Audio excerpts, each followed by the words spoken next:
2018 was anything but a typical year for Minnesota soybean farmers. With depressed markets for soybeans amidst a trade dispute, the Minnesota Soybean Research and Promotion Council and the Minnesota Soybean Growers Association worked tirelessly to try and bring relief to Minnesota soybean farmers.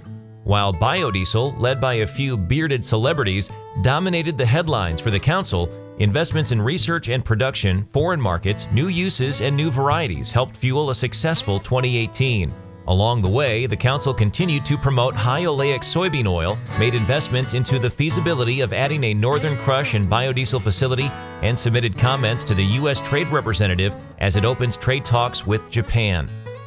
The B20 stuff with the Soybean Council has been really exciting for us. We've had a very successful year along with the promotions locally, and we were able to enter a contract or do something with the diesel brothers or diesel sellers, where we had them build a custom F550 6x6 truck. Along with building that, we had the opportunity for Minnesota Soybean to be featured in 2 episodes on the Discovery Channel. So along with everything we did locally, it was really exciting nationally. Towards 250 million people were able to have access to or see some of our promotional work with biodiesels. The projection of what that means financially, I believe, is around 63 cents per bushel on soybeans in the state of Minnesota. So for me, the continued use of that biodiesel is a real big part of our operations. The feasibility study was done, and the location that looked most feasible was Crookston.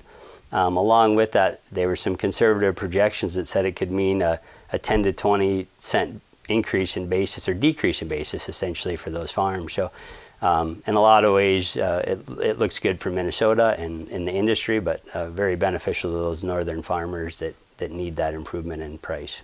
You know, we probably host approximately 20 trade teams a year in Minnesota from all over the world, a lot of which come from Southeast Asia and the Asian countries.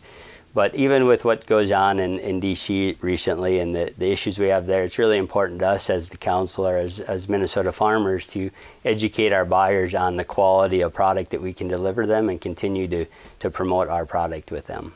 I think in general the year's been really good. We've had our challenges in the marketplace. We're working with those, and we continue to go out and work with those markets and get some understanding of what's going to happen. But there's been a lot of great things that have happened in Minnesota soybean, and we continue to work hard to improve, you know, and educate our farmers and do what we can to make them more profitable. The Minnesota Soybean Growers Association had one of its most unique years in its nearly 57 years of existence. Retaliatory tariffs on soybeans by China sparked media inquiries from all over the world. MSGA and its American Soybean Association directors appeared in more than 1,000 media stories and reached more than 1.3 billion people worldwide.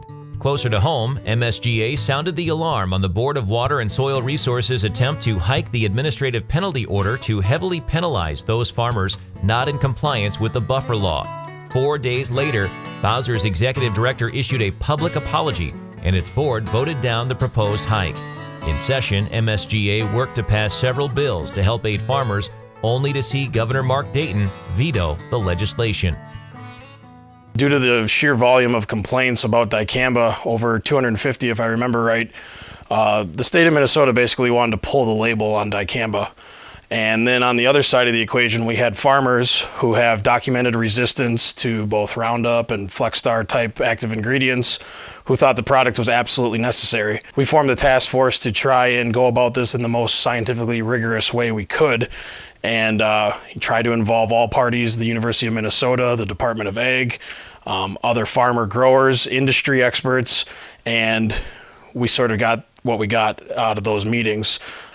I know it didn't work so hot for some farmers. We're looking at relaxing those restrictions for 2019, and you know, maybe with additional training and additional time, and we can eventually go with just the federal label. But for now, that's where we're at with dicamba, and that was the goal of the task force. The elephant in the room is trade, you know, China, Trump. And so when you look at year over year of diminishing farm returns, a struggling farm economy, it is challenging. You feel a little lost, or sometimes like maybe you're not doing enough, but we try every day to move the needle and represent farmers. So it's been both fun and challenging. Well, the buffer bill in itself has been a complete kerfuffle, if you'll call it. It really doesn't solve any of the issues that the governor was attempting to solve with its passage. And what Bowser wanted to do was drastically increase the fines for non-implementation.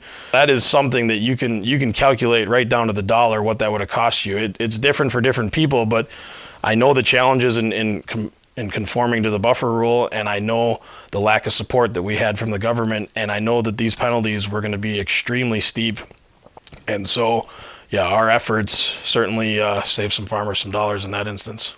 I never expected to do as many interviews and be asked to be on as many radio programs or TV shows or in so many print around the country. And it just goes to show how when we speak up and we get people to listen, that we can make lasting impressions or we can get our message heard. And so, we've formed relationships with those different media outlets, and we've tried to become sort of their go-to person on ag issues. And so now we have a seat at the table. Now we can tell our story, and we can tell the information from the farmer's point of view that we want the rest of America to know when there's an issue.